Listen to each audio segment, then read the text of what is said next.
ó Cunhãs, aliás, o poema é dedicado ao nosso primeiro cronista, Pedro Vaz de Caminha, e as índias do Brasil.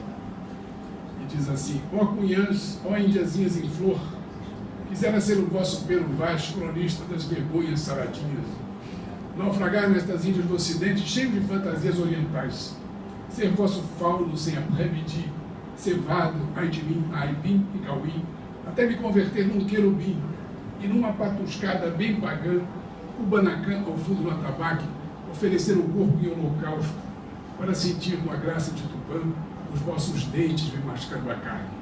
Nhaque, nhaque, nhaque.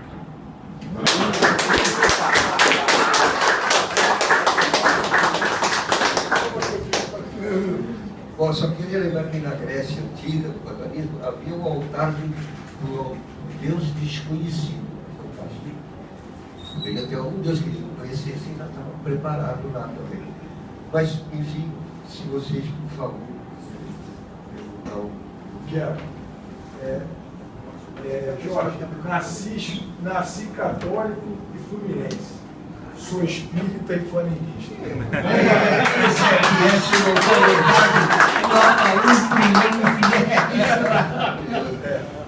Eu pude deixar de notar que no filme a gente faz uma volta constante, né?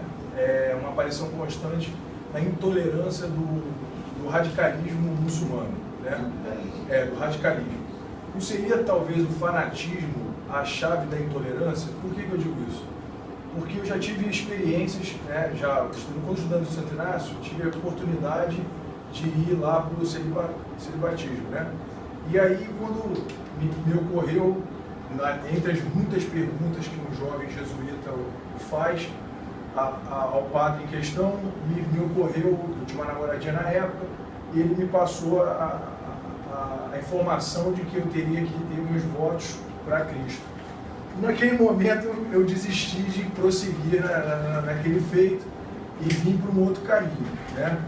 E ao longo da minha vida eu conversei com várias pessoas, né? E a curiosidade leva a gente ao conhecimento, assim eu entendo, e me aprofundei.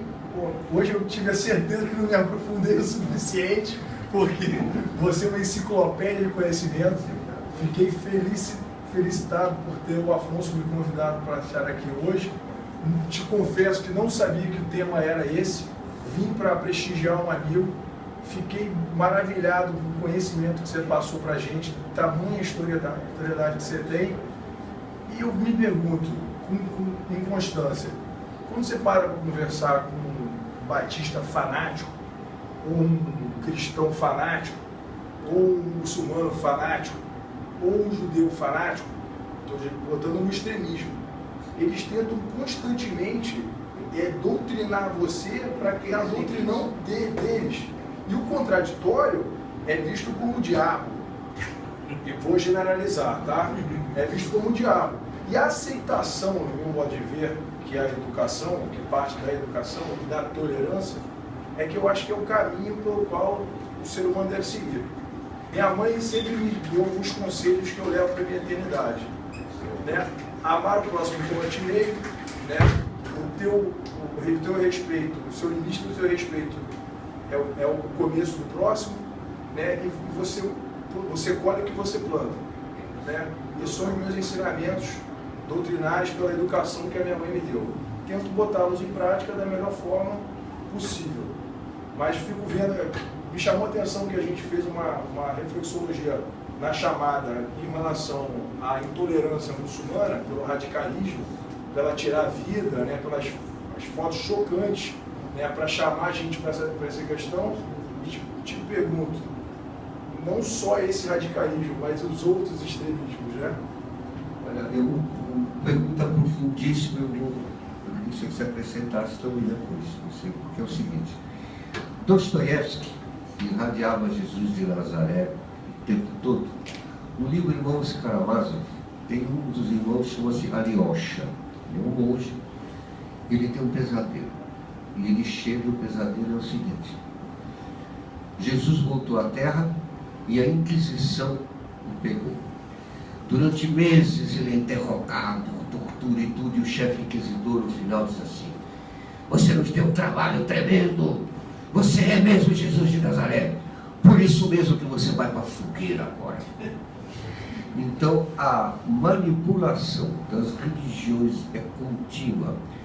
Por exemplo, Jesus prega uma coisa, tem os evangelhos, segundo os evangelhos. Deixa eu só desligar esse telefone.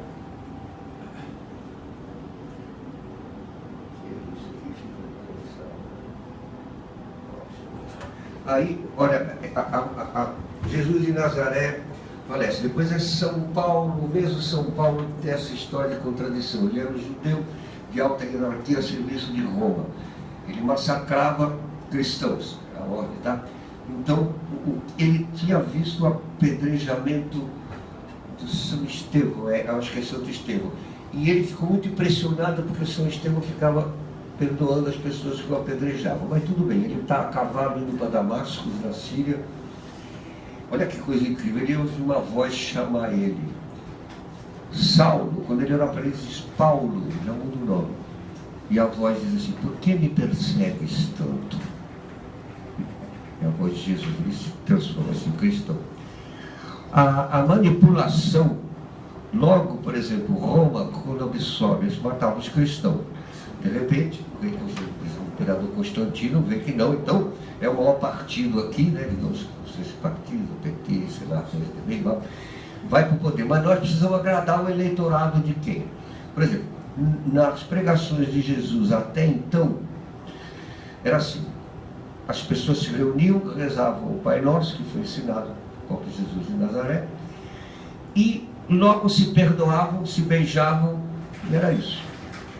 Agora, Roma, isso vai se transformar numa religião política do Estado mais poderoso do mundo, eles têm que agradar as outras religiões. Então, por exemplo, não tinha Nossa Senhora no Jesus de Nazaré, mas tinha a deusa Ísis, a deusa Cibele.